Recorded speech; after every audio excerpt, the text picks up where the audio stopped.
Are you interested in doing a professional homeschool evaluation but feel uneasy about having someone look at your students' work? Do you have questions about the process and how everything comes together? Get our guide to stress-free homeschool evaluation techniques with our expert guidance. Don't miss out on this helpful information. Go to today's show notes for a copy of our ultimate guide to stress-free professional homeschool evaluations. Hey friend, I'm so glad that you're here with us today. We're going to be talking about a really tough subject when it comes to homeschooling that I think most people run into this time of year. When you get towards the end of the year and you've been going all year long and there's still things to do and you're facing the end of the school year where you have to wrap things up and going into May, which is a crazy busy month for everybody, you can start to feel burnt out. And so we're going to talk about homeschool burnout today. And that's a state of mental, physical, and emotional exhaustion. It may cause you to lack motivation, delight, or concentration. We might feel bored, disengaged, powerless, helpless, and numb. If this describes you or your child, you are not alone. Along the journey of homeschooling, we have all felt this way more than once. And we will all feel this way again as long as we continue to homeschool. Today, we hope to encourage you and offer you some ways to overcome this and to finish your year strong. Welcome to the Essence of Homeschooling podcast, brought to you by the Umbrella School, Statheros Academy. We empower and equip you to cultivate the authentic homeschool lifestyle where freedom and relationships rule.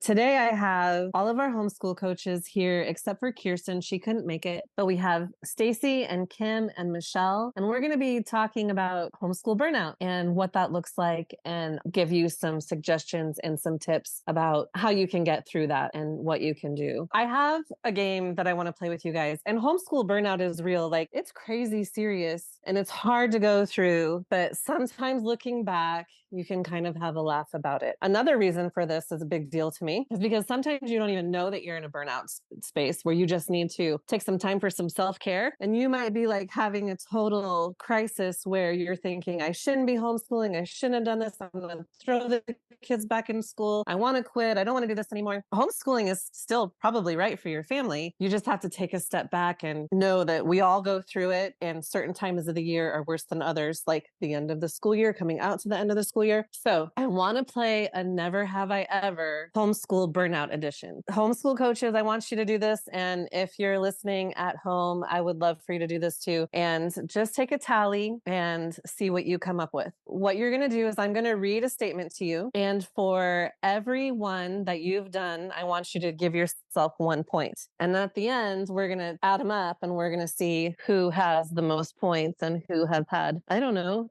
can you have the worst homeschool burnout? I think it's relative. I think that it can be as bad for me as bad for you, whatever. So anyway, we're going to do it. Never have I ever added a day onto the end of the school year going into the summer so we could take a movie day. The next one is never have I ever cried in a bathroom or a closet. Some of these are really tough and these are real. They're not funny. Mm-hmm. Never have I ever didn't feel like I could get out of bed. Okay, this one is... I've been there. I'm giving it away. Never have I ever eaten cereal for dinner 3 nights in a week. Never have I ever enjoyed a read aloud so much that it was all I did for the day because we couldn't put the book away. And all the other school stuff went aside because that's what we could cope with. Okay.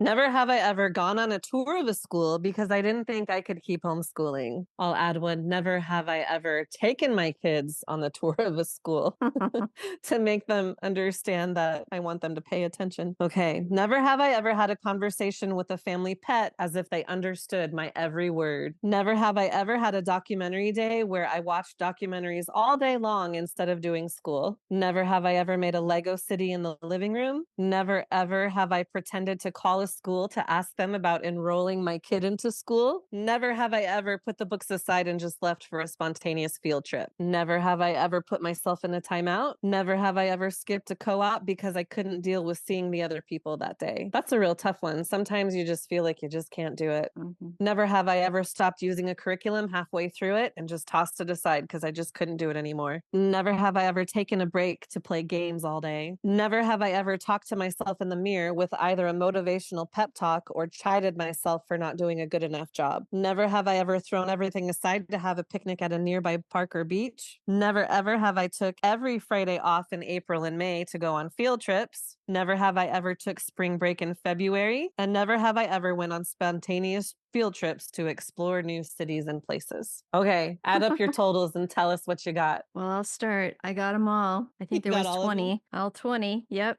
You do You this got long all enough, you 20. pretty much do it all. Yep. Check all the Anybody boxes. else? Yep. Pretty much. Yep. Yeah, I had all of them. Stacy, Michelle, what did you Someday. get? I had 13. Not quite all, Oh, but up there. wow, you're tough. I say that's pretty good. And I had 12. Wow. Look You at guys you, have y'all it two. together.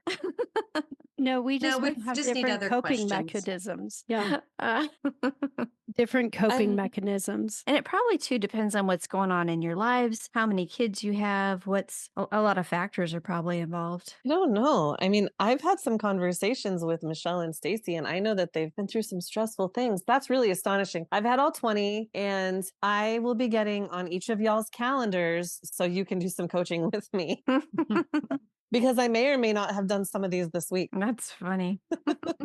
Actually, I haven't threatened to put anybody in school in years. We're okay. But so seriously, talking about homeschool burnout and what that looks like, we want to look at it because it might present in different ways for different people. And it could look like overwhelm with academic demands or managing responsibilities. And sometimes you might all of a sudden discover that you've isolated yourself, or you've pulled back from interacting with other people, or your kids have started pulling back, because homeschool burnout isn't just for parents. I think kids can start to feel that too. And so it's important to look at what everybody's going through, and moms know their kids best. We have to take time to look at each individual child and student. I know that not every, when they're getting older teenagers, but sometimes it's even more important then, because the stressors of being a teenager, it's real, especially in the post-COVID world. I think that teens have another level of stress that I don't think another generation has had before them, if we're really honest, because they've gone to the point where the world totally changed 4 years ago. Now we're in 2024 that everything started happening. And a lot of them lost their dreams for the future because the world looks so different and they don't know what to expect. So I think that they carry another level of stress. I think it's check in with your teens on a regular basis and be in touch with them, because I think that they carry burnout in a different way, especially when they're trying to think about their future and what that entails. What are y'all's thoughts on homeschool burnout? I just want to hear what you think and your experiences and what advice you have for people going through homeschool burnout. I think that's absolutely true what you said about COVID and checking in with your teens, especially.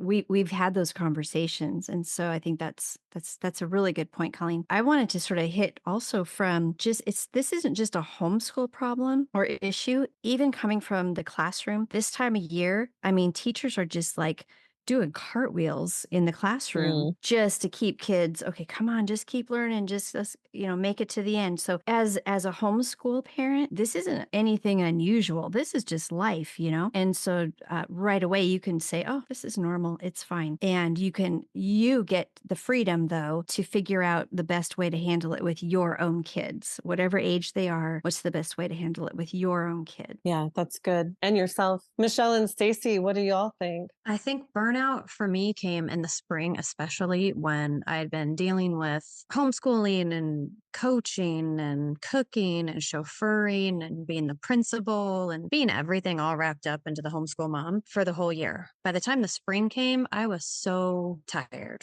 I was so just anxious and worried if I was doing enough, then worried if I was doing too much. Just back and forth. I couldn't find the sweet spot. And so it would look like going on a tour of a school to see if I, needed to throw in the towel and put my kids in school. But I always would come back to thinking that this is what I was called to do. I am doing the best for my kids, and I do know them the best. I can teach them the best. And I had to get confident in myself that that's what my kids needed and I could do it. Did you get to a point where when April would come around and you'd start to feel it, you would say, oh, it's April. Like, this is the thing that happens. And now I don't need to go check out that school and I don't need to have second thoughts about homeschooling. Like, did you ever get to that point, or do you still have to remind yourself and, oh, wait, this is April. This is when it starts to happen? It's interesting. I haven't felt that way in years, but I don't know when it stopped now that you've asked me that question. I can't pinpoint a year other than I think it was the late elementary years of my children, maybe around fourth, fifth grade, that's when it stopped, but I can't remember exactly when or why. I think I just got more comfortable. I got more in a rhythm. I got more experience, and I didn't have those crushing feelings of I'm not doing this right every time April came around. And you go on enough school tours and you realize, like, I really don't want this. At some point, you're like, okay, I really don't need to see another one. I know that I'm homeschooling. I know that this is what we're supposed to do and we're going to finish it out, right? Definitely. Always pros and cons. But, going on those tours was good to see the cons as well. Because I think as homeschooling moms, we build up in our minds sometimes, I'm not doing this right. I'm not doing this enough. I'm failing my kids. And then when we get out of our houses, out of our circle, and we see schools and real life, we realize that it's not as perfect as we had thought it was in comparison to the lack of our abilities in our own minds. Yeah. Have any of you ever had this where, like, you think about your kids being in school and you think, oh, they're missing out? And, like, for me, a lot of times it's when the school supplies are out and there's something about like brand new boxes of crayons. We haven't had crayons in so long. Okay. My boys are all teenagers. The youngest one is 15. The oldest is 18, getting ready to graduate. But there's something about crayons and colored pencils and like new erasers and new pencils that just give such a nostalgia to me that I would feel like they were missing out on something. I don't know. Did you guys ever go through that? Do you know what I'm talking about? Most definitely, I've felt that. I always did like buying school supplies when I was young and organizing that. But for me, it's more some of those group learning experiences with drama and art classes that can be taught at the school that aren't as easy because there is such a thing as positive peer pressure that also comes. So that's where I felt it. Or when I had my lack not as strong in science and math and knowing that they needed more. And so that's always the big challenge. But the beauty of homeschooling is you just find it different as opposed to in the schoolroom. You're able to find it through neighbors or friends or uncles or different people who can speak into your kids' lives in a different way. And then it's still the tutoring situation, just like homeschooling, the one-on-one. Yeah, it's hard. We're not perfect and we can't give them everything, but we sure can make it available. Well, and it's so much sweeter when it comes in that fashion, right? Like what you were just talking about, like with finding unconventional ways and connections and relationships to teach the kids things where they get to interact with people in a different way than just hello at the store or a superficial social interaction. Like actually really getting to know people and appreciate people who are older than them, who have wisdom to pass on to them. Like that in itself, what a valuable lesson beyond the learning that they're getting from the wisdom from them, but to appreciate other people and to get to know other people. I think that's a really big deal. Michelle, you only had a 12. Have you ever even felt burnt out? I definitely have. And there's too much going on. And it's the putting one foot in front of another. When we lost our home and had to move, had to sell, that was right at the end of the school year. So we're picking up our books and hiding and COVID. So it was like the triple whammy all at one time. And it's too much, but it's okay. I've got to put one foot in front of the other. And that's the only thing sometimes that gets you through is knowing that you're here for more than yourself. You're here for your children. You're here for your family. And hopefully one day it'll be redeemed and be used for the benefit of others. That's really hard what you just said. That's a lot to think about and go through, to say goodbye to your home and not expect to have to do that. That's really overwhelming. What would you each say to the mom who is feeling burnt out right now and who doesn't know if she should keep on going or if she should just throw in the towel and put her kids in school, and who's carrying guilt? I think that when we have those doubts, I think that the moms carry so much guilt, right? Mom guilt is such a very real thing. So if there was a mom that is feeling this way, what would you say to her to encourage her, to help her keep moving forward? For me, there's a lot you have to take an honest assessment of yourself on all those areas that burnout impacts: the mental, the physical, the emotional, but I would also add the spiritual. Sometimes you got to look at it. We're really not getting enough sleep occasionally. Other times we are. And so are we getting proper nutrition, enough sleep, and enough exercise? Because those are all going to impact what we can handle. I know if I'm running in 3 days on low sleep, I'm going to be irritable and I'm going to think I can't do it. And I'll definitely mess up with my kid. With the mental, it's what kind of school load is each one facing? What am I facing in their school load? What are the obstacles and challenges that each one has? Where are they feeling frustrated, overwhelmed, or even just annoyed? Sometimes they think the burnout is like, dang, I have to do the same thing over and over again. You're introvert or you're extrovert. Where are we feeling overwhelmed? And then the spiritual, are we spending time alone or with others to be encouraged, empowered, and refreshed? I think you have to look at each one of those first for yourself, because sometimes it's you, but then look for each child and what area are they feeling the most impact in. Are you looking for a supportive community to walk with you through your homeschooling journey? Look no further. Statheros Academy is your go-to umbrella school for fulfilling legal reporting requirements in Colorado. But what if you don't live in Colorado? We still serve you through our support tools and services. At Statheros Academy, we're not just another institution. We're your partners in education, providing comprehensive support services designed to empower, encourage, and equip you to be the best homeschool parent that your children deserve.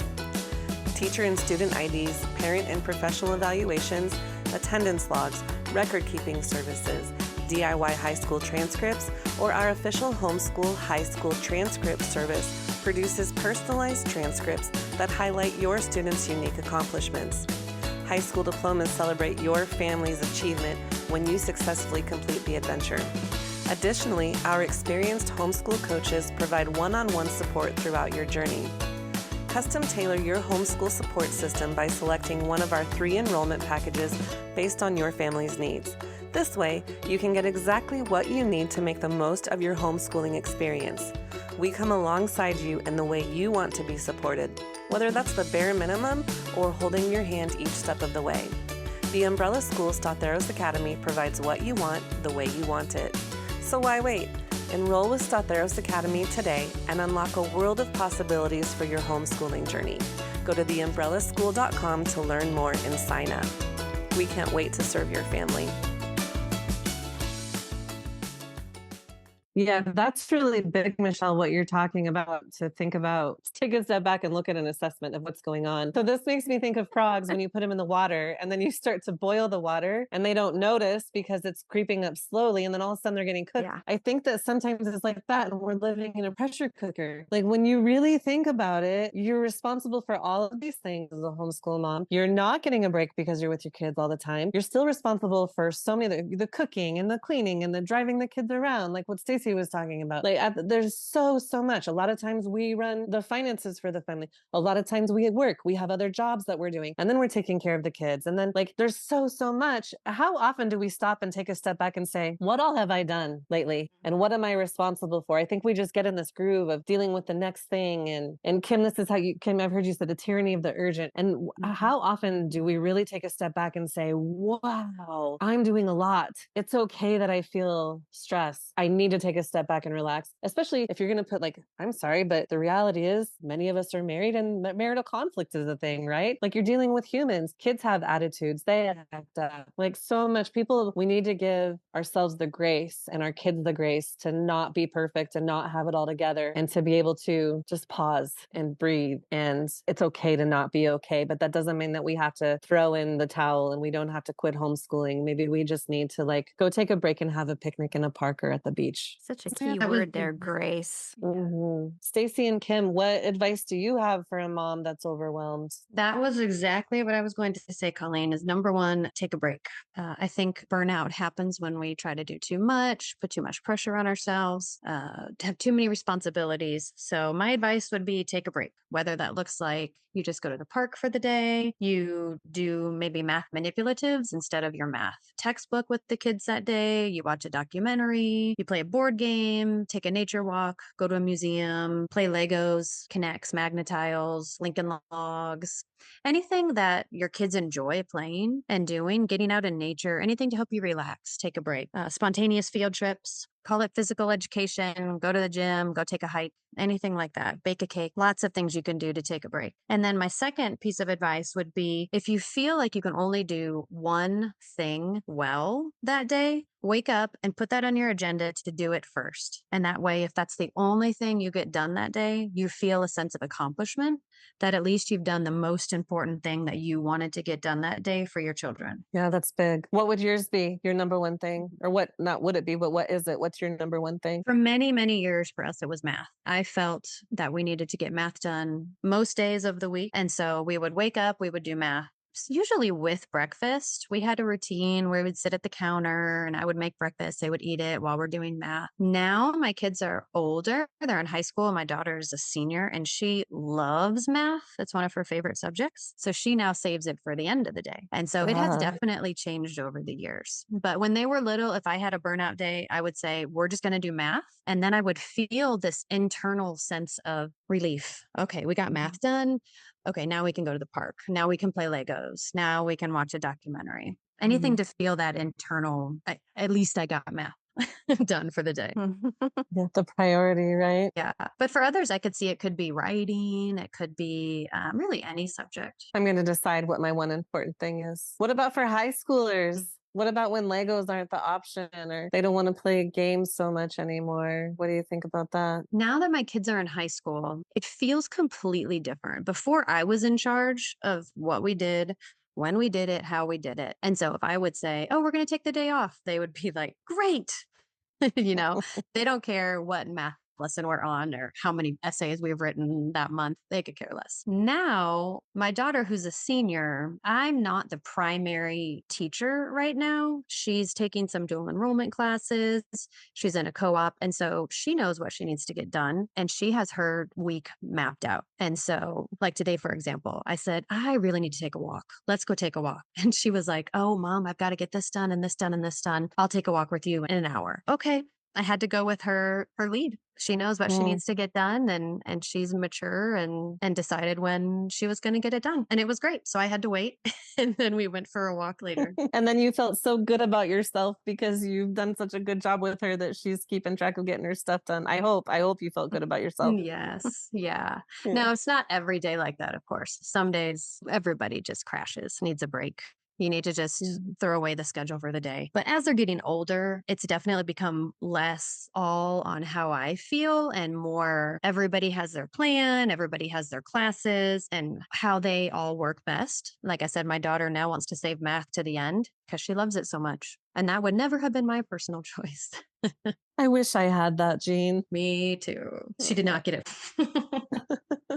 Kim, what about you? What advice do you have? Two things come to mind. One, Michelle kind of touched on it a little bit, just the grace, giving yourself and your kids grace, just to step back and say, you know what, it's okay. There are bigger priorities here. But also, again, coming from the classroom, just a reminder that 75 to 80% of a curriculum is considered to be done, to be finished. 10 years in the classroom, I only finished, start to finish, one curriculum, one time. It was California history. And I was so proud of myself. It's just the nature of the beast. You always have interruptions in life, no matter if you're in a classroom or you're homeschool. It's just how it is. And the publishers, the way they work, if you're even using curriculum, they always give you extra review at the beginning. They always give you extra stuff at the end. And there's stuff in the middle that you may not think is necessary for your child, or you can go faster or slower or whatever you want. I think the point is that you're in charge of the curriculum, not the other way around. And to really just own that and enjoy it. One day you may want to, instead of reading about turtles, you may want to go look for turtles at the pond, that type of thing. Don't let the curriculum run your life. Don't look at it and think, oh no, I have to do 3 lessons a day in order to be finished by June the 1st. Never, never, ever do that because everybody will hate it and it just doesn't work that way. Your kids won't retain it anyway. And so you have to decide what's most important, kind of like Stacy was saying, focus on that, give yourself grace. It's okay to slow down. Really, again, back to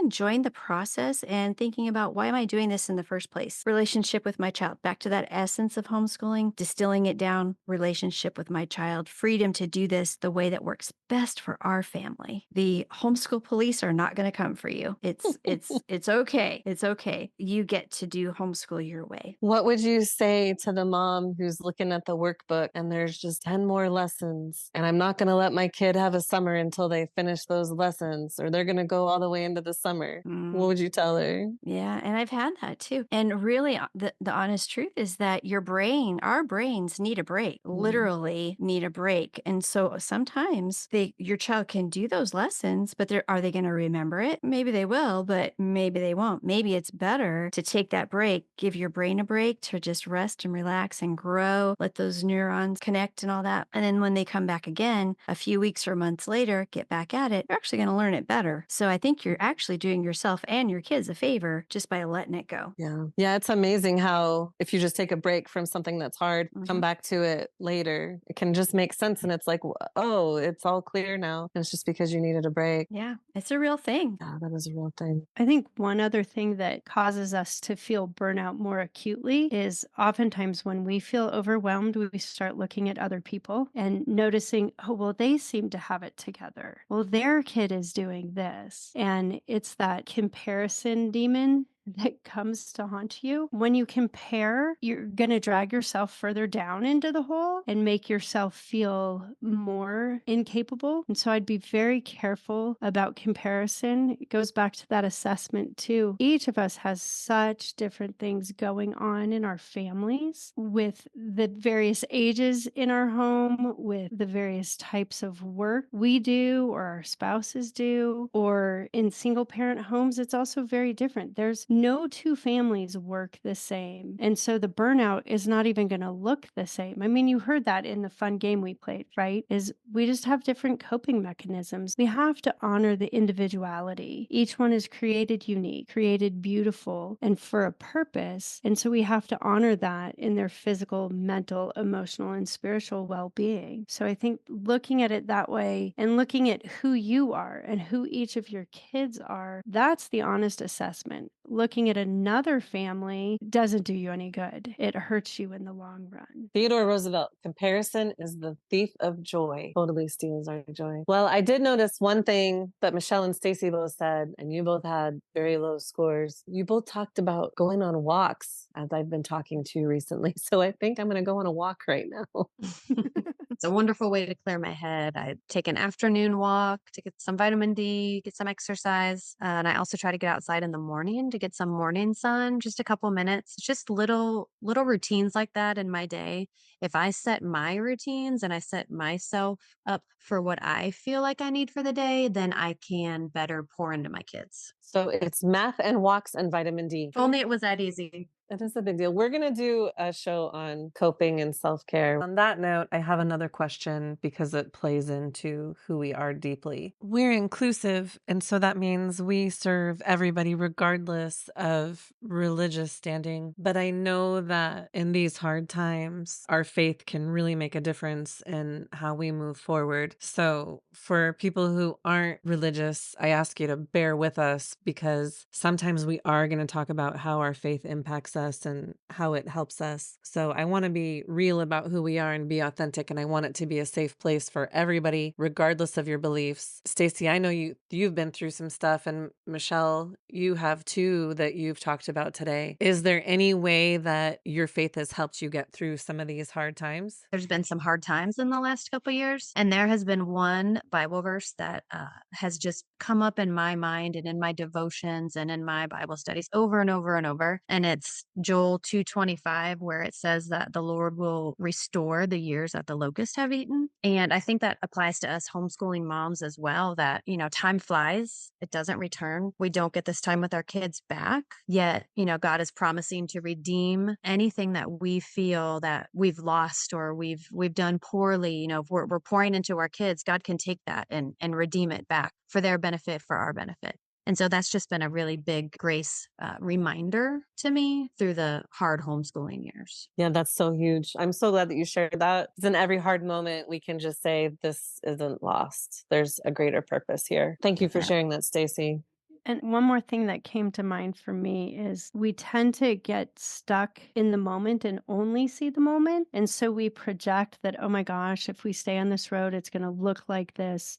My kid's going to end up in the homeless shelter because I won't have taught him well enough, or things like that. I think we need to remember that we're just in a moment of time. And me with all my book things, right? Analogy toward a book is every good book has tension and obstacles and things to overcome. So we're really just in the middle of the book where we have tension and obstacles and things to overcome. The story is not complete. We don't know how it's going to be written, but we get to have some say in how it's written. So it's still putting one foot in front of the other, and just always remembering that we may be in a chapter, but we're not at the end of the book. The story's not complete yet. Absolutely. That's such a big deal. And I have to add to that, what good story has no conflict and no hard parts? Like, that's a boring story. Nobody wants to read that story. Nobody wants to be a part of that story, because the hard things, whether it's for us or the hard things that our kids go through or the things that our families go through together, the hard times, that's what makes us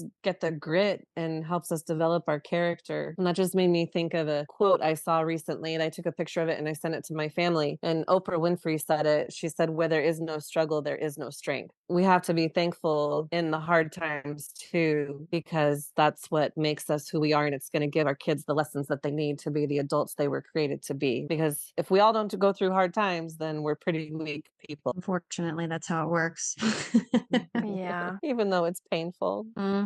Sometimes I wouldn't choose it, but the outcome, I don't think you can get any other way. And would you trade it? Like, would you trade the outcome, even though you wouldn't want to do it again? Would you trade the way it turned out? I wouldn't trade the outcome, but I would have liked to have it be not so painful, of course, on my human nature. Absolutely. Hard to watch your kids suffer. But Yeah, God that's not- has a plan. God has a plan. And like I said, that verse just speaks to me that God will redeem the years the locusts have eaten. I heard it said once that God takes us on roads we would never choose, but takes us to places we would never want to leave. That's good. That's really good. Not easy. Okay. Not easy. If you're listening and you feel burnt out, don't throw in the towel. Take care of yourself and do an honest assessment of all the things that you're dealing with, and take a step back and take a break and focus on why you're homeschooling and enjoy your kids. Thanks for being here, y'all. Bye. Thanks. Thank you. Thanks, Colleen.